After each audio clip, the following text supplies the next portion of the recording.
Alegalist. Anarchy failed to catch the popular imagination. There is much that can be said about the benefits of getting rid of the state. However, the idea is bound to cause some anxiety if we know anything at all about people. The state did not evolve in a vacuum. In other words, if we know anything about the state, we will want to eliminate it, unless we are not sure what will replace it. Reading about the revolutions that have taken place, it is not certain that a single revolution ever replaced the fallen government with something better. Anarchy promises to eliminate the state without knowing what will replace it. Anarchy is someone promising if you get rid of the police and security systems, criminals will retire. Anyone is bound to be a bit leery of this kind of promise. More so, if there is no penalty clause for misrepresenting the facts. In short, it is foolhardy to get rid of the state, if one has not also eliminated the process by which the state originates. The state is predicated on the dual doctrine of power. We know this as the claim that might makes right, and the end justifies the means. By that doctrine, disparities of power serves as an invitation to establish a de facto state. The state merely being those who have sufficient power to issue laws and regulations and enforce a subject population to obey them. The problem is not so much the state as its regulatory apparatus. The problem is not the regulatory apparatus as the original power disparity that permits the few to hold authority over the many. Until this is dealt with, the idea of eliminating the state is a mirage. Revolutions are simply an alternative to the ballot box. It is natural to assume power is physical, and it is the physically powerful who have the means to rule the many. This is not so. The ability of a strong man is limited. Even the ability of an oligarchy is limited if we are speaking solely of physical power. Ultimately, the people have more physical power than any group of persons. It is the law that permits the few to control the many. So long as the controllers can get the people to obey the law, they can control them. But if the people cease obeying the law, society soon devolves into utter chaos. This is the real power of the people. It is one thing to break the power of the bully. It is another to break the power of gangs and organized crime. It is still another to break the power of the state. All of these agencies have the same thing in common, a reliance of physical power. But it is another thing to break the power of the law.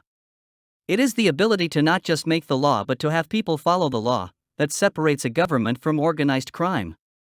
Even criminals make rules and regulations, but they have a harder time getting people to follow them. Anarchists do not have guidelines in place to stop the formation of gangs, let alone proto-governments which will start to impose rules on others.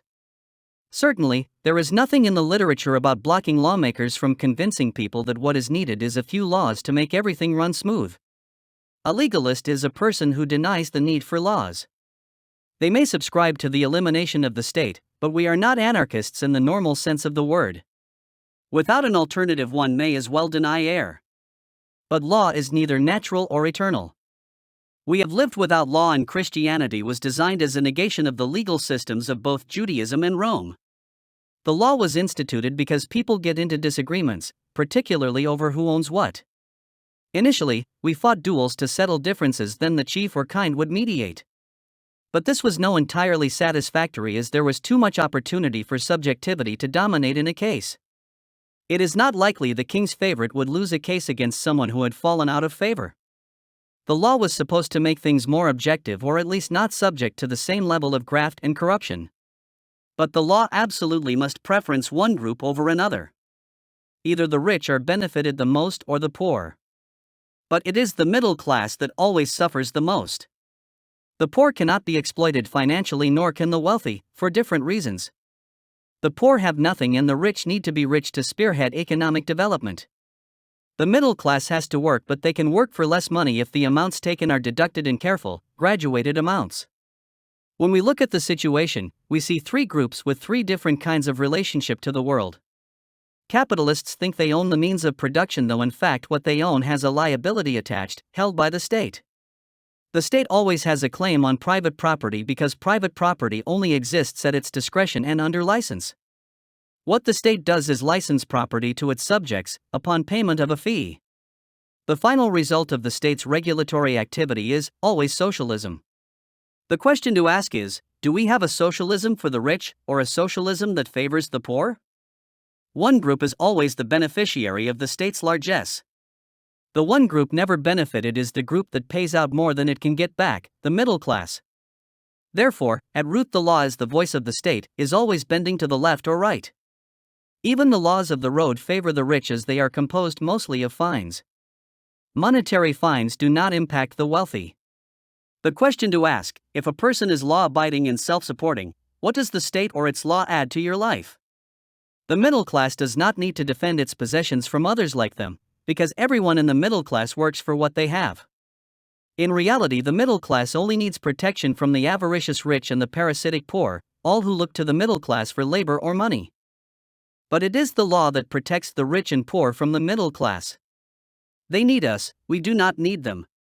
The state also needs us to make the things the state needs and to pay the bills that the state creates, both by its own agency and by those it helps. There is no benefit accruing to the middle class from the state. We can never get back what we put in. The problem for the middle class is a conceptual one. We have never acquired the means to articulate our position. The poor can protest their poverty and make demands based on their need, but what does the middle class do? The rich can explain why business must be given more freedom both from taxation and regulation, but what does the middle class need? We cannot even ask to not to pay taxes as everything is mined from our labor and our income, directly or indirectly. The rich buy factories and land and the poor fail at everything they try, other than it being poor. The middle class must do the work and pay the bills, and that is how it has always been. The law keeps it that way. The law is a prison from which there seems no escape. But the Bible does give us a singularly effective way, available only to the people of faith. Not all middle-class persons are believers, but all are people of faith.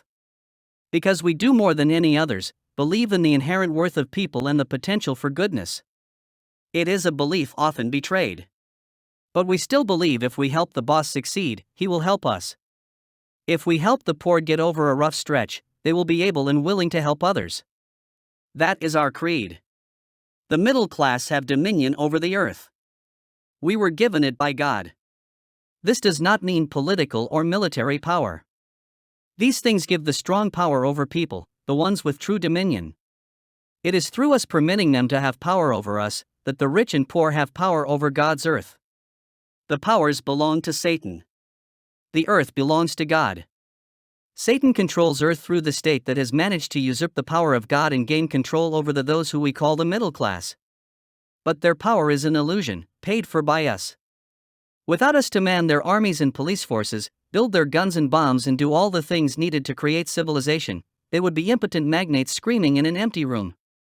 Those who have dominion do not need a revolution, we only need each other and a different monetary system. Parasites are easily starved into submission. Get out and meet each other. To form a church is not about buildings though if it was it would be us building them. Building a church is about building relationships and networks. Learn to help one another. That is the fundamental feature of an economy. Create a market by adding a local currency. Pay everyone for everything. Pay everyone every time you get the opportunity. That is how you economically develop. For people with dominion, the easiest thing in the world to do is prosper. It only takes one thing. Only one thing needs to be done: we need to adopt an alegalist approach and systematically remove all parasites by ceasing to feed them. Do that and you will get rich without doing a single thing more than what you are already doing. The Whore of Babylon. Revelation 17, 1-6. And there came one of the 7 angels which had the 7 vials, and talked with me, saying unto me, Come hither, I will shew unto thee the judgment of the great whore that sitteth upon many waters, with whom the kings of the earth have committed fornication, and the inhabitants of the earth have been made drunk with the wine of her fornication. So he carried me away in the spirit into the wilderness, and I saw a woman sit upon a scarlet-colored beast, full of names of blasphemy, having 7 heads and 10 horns. And the woman was arrayed in purple and scarlet color, and decked with gold and precious stones and pearls, having a golden cup in her hand full of abominations and filthiness of her fornication, and upon her forehead was a name written, Mystery, Babylon the Great, the mother of harlots and abominations of the earth. And I saw the woman drunken with the blood of the saints, and with the blood of the martyrs of Jesus, and when I saw her, I wondered with great admiration.